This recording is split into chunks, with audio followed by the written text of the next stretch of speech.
Ok, bon, merci beaucoup Alain Mangobo pour cette opportunité pour qu'on parle de notre territoire de Nyunzu que nous aimons tous. Ok, effectivement, il y a des choses qui énervent. Vraiment, c'est ce qu'il faut le dire. Hein? Parce que nous avons assisté tous à la volonté exprimée par ou manifestée par le gouvernement de province qui a séjourné à Nyunzu parce que les territoires présentaient beaucoup de problèmes et l'autorité est allée sur place pour y trouver des solutions.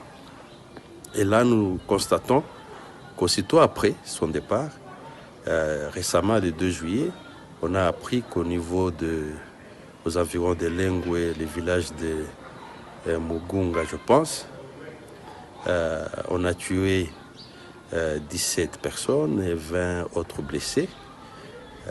Là, ça interpelle, ça révolte.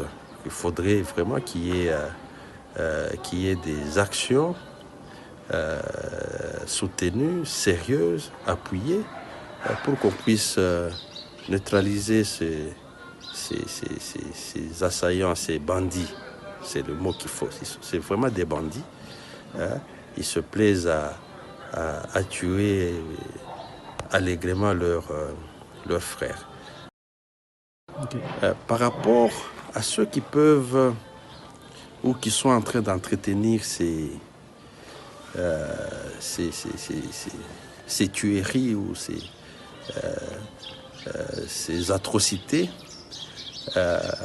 il est un fait que ça ne peut qu'être des enfants du territoire de Nyunzu. Parce que lorsqu'on parle des toits ou qui agissent, les toits, c'est une communauté qui a toujours cohabité avec les Bantous. C'est que avec ces événements, il y a naturellement un climat d'inimitié ou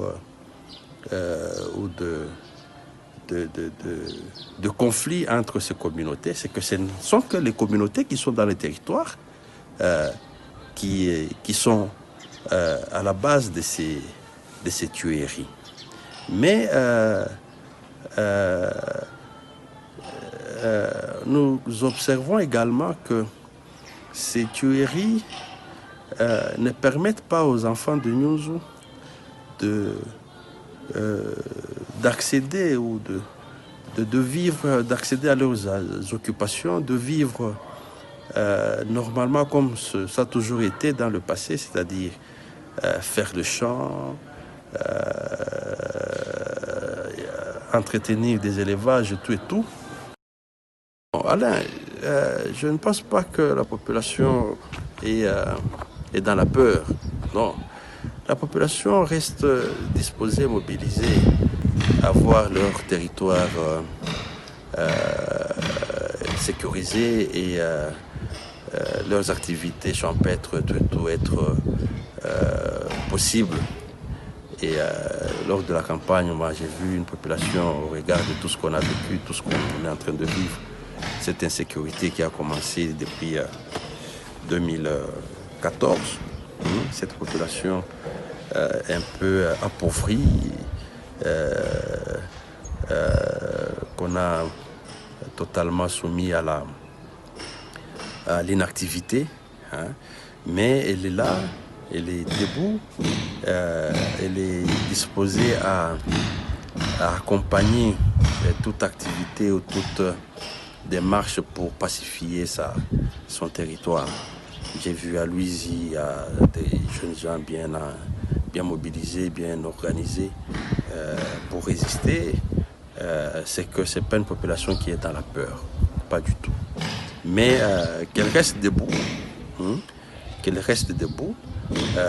soit vigilante, qu'elle collabore suffisamment avec les autorités de la province, qu'elle croie à l'autorité de la province.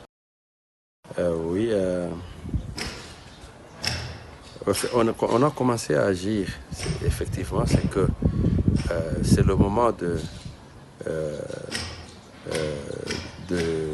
d'intéresser toutes les institutions de la province, tous les services appropriés pour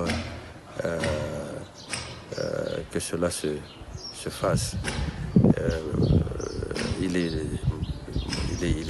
opportun que le parquet général du Tanganyika soit mis à profit, soit saisi formellement pour que des enquêtes soient initiées, de sorte qu'on puisse établir des responsabilités et que des gens répondent devant la loi. On est actuellement dans un état de droit, comme il est dit, il faut mettre cet état de droit à l'épreuve. On a récemment, ces événements ont commencé récemment avec l'assassinat du chef Mukimbo. En tout cas, sous réserve d'autres éléments, je ne pense pas qu'il y a une enquête aussi formelle, aussi outillée, soutenue pour établir certaines responsabilités pénales par rapport à la mort du chef Mukimbo.